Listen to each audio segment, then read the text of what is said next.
تمہارا رب کہتا ہے مجھے پکارو میں تمہاری دعائیں قبول کروں۔ اس آیت میں اللہ نے صاف الفاظوں میں کہہ دیا کہ مجھے پکارو، مجھ سے مانگو، میں سنوں گا، میں تمہاری دعا قبول کروں گا۔ دیکھو، اگر تقدیر کا لکھا ہی سب کچھ ہوتا تو اللہ دعا مانگنے کا اختیار ہی کیوں دیتا؟ اس آیت سے ہمیں یہ بات سمجھ آتی ہے، انسان تو بلا شبہ اللہ کے فیصلے کو بدلنے کی طاقت نہیں رکھتے، مگر اللہ تعالیٰ ضرور یہ طاقت رکھتا ہے کہ وہ اپنے بندے کی دعائیں اور التجائیں دیکھ کر اپنا فیصلہ بدل دے۔ آدمی صرف اسی ہستی سے مانگتا ہے جس کو وہ سپر نیچرل پاورز کا مالک سمجھتا ہو۔ خواہ دعا قبول ہو یا نہ ہو، دعا مانگنے کا ایک بڑا فائدہ یہ بھی ہے کہ انسان اپنے رب کے آگے اپنی حاجتیں پیش کر کے اور اس سے دعا مانگ کر اس کی عظمت اور اپنی بندگی و عاجزی کا اقرار کرتا ہے۔ یہ اظہار خود ایک عبادت ہے جس کے اجر سے انسان کسی حال میں بھی محروم نہیں رہے گا۔ جب آپ اللہ کی مان جاتے ہیں نا تو اللہ بھی آپ کو محروم نہیں رکھتا۔ رسول اللہ صلی اللہ علیہ وآلہ وسلم نے فرمایا، بندے کی دعا قبول کی جاتی ہے بشرطے کہ وہ کسی گناہ کی یا قطع رحمی کی دعا نہ کرے اور جلد بازی سے کام نہ لے۔ عرض کیا گیا، جلد بازی کیا ہے یا رسول اللہ؟ فرمایا، جلد بازی یہ ہے کہ آدمی کہے میں نے بہت دعا کی مگر میں دیکھتا ہوں کہ میری دعا قبول نہیں ہوتی، اور یہ کہہ کر آدمی تھک جائے اور دعا مانگنی چھوڑ دے۔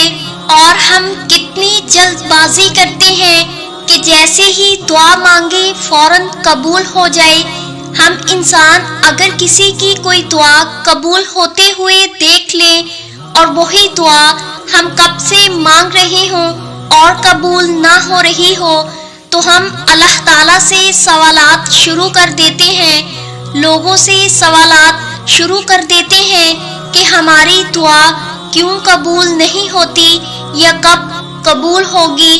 جو جلد بازی نہیں کرتے اور اپنی دعاؤں پر یقین رکھتے ہیں، یقین سے مراد ان کا ایمان اللہ پر پختہ ہوتا ہے۔ لوگ انہیں لاکھ غافل کرنے کی کوششیں کریں کہ تمہاری دعا قبول نہیں ہوگی، لیکن وہ لوگوں کی باتوں پر کان نہیں دھرتے۔ اللہ تعالیٰ تو بہت خوش ہوتے ہیں جب ان کا بندہ ان کے آگے اپنی التجائیں، اپنی حاجتیں بیان کرتا ہے۔ پھر کیسی بے یقینی کہ دعا کیسے اور کب قبول ہوگی۔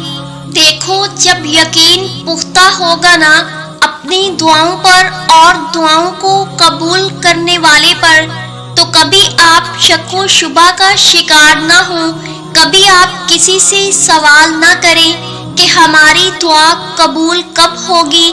اللہ پر یقین رکھنے والوں کو اپنی مانگی ہوئی دعاؤں پر بہت یقین ہوتا ہے، کیونکہ ان کا یقین دعا کا اختیار دینے والے پر پختہ ہوتا ہے۔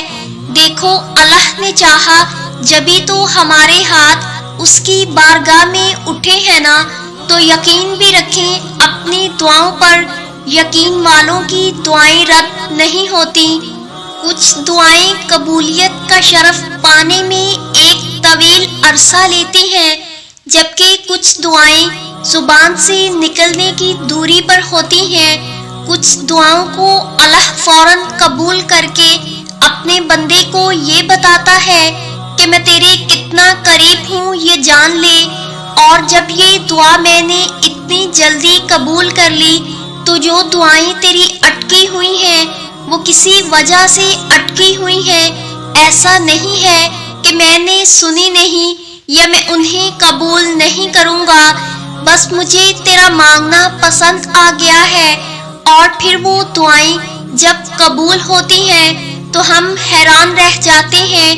اللہ ہمارے بے حد قریب ہے، وہ جانتا ہے اس کا کون سا بندہ کس تکلیف میں ہے، وہ یہ بھی جانتا ہے کہ اسے پکارنے والا کتنا نافرمان اور کتنا گناہگار ہے، مگر وہ پھر بھی اسے اکیلا نہیں چھوڑتا۔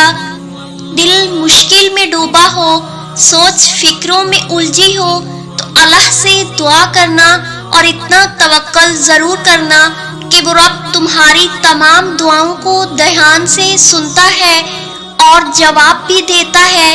وہ ضائع نہیں جانے دے گا ان دعاؤں کو جو خلوص دل سے مانگی جائیں، اور یقیناً میرا رب دعائیں سننے والا ہے۔ دعائیں کبھی بھی خالی نہیں جاتی، وہ ضرور قبول ہوتی ہیں۔ انسان کا اللہ سے سب سے زیادہ قریب ترین رشتہ دعا کا ہے، اور جو انسان اللہ سے یہ رشتہ قائم کر لیتا ہے وہ اس کی خوشیوں کا ذمہ بھی خود لے لیتا ہے، پھر وہ ان حالات کو بھی بدل دیتا ہے جو بدلنے والے نہیں ہوتے، پھر وہ ان مقامات پر انسان کو سنبھال لیتا ہے جہاں سنبھلنا ناممکن لگتا ہے۔ بس تمہیں یقین رکھنا ہے کہ دعائیں ضرور سنی جاتی ہیں، پھر دیکھنا وہ کیسے تمہارے یقین کی لاج رکھے گا۔ وہ مان رکھنے والوں کی امید کبھی نہیں توڑتا، خاص کر کے ان کی جنہیں اس کے سوا کسی کا سہارا نہیں ہوتا۔ یا اللہ، جو پریشان حال ہے اور اپنی پریشانیوں کو کسی سے بیان نہیں کرنا چاہتے، ان کی پریشانیوں کو دور فرما۔ یا اللہ، تو اپنے نیک بندوں کو جو دیا کرتا ہے وہ ہم سب کو عطا فرما۔ اے اللہ، اتنا عطا کر جتنی تیری شان ہے، اتنے گناہ معاف فرما جتنا تو رحمان ہے، اتنی آزمائشوں سے محفوظ فرما جتنا تو مہربان ہے، اتنی رزق میں فراوانی فرما جتنا تو رازق ہے۔ آمین ثم آمین یا رب العالمین۔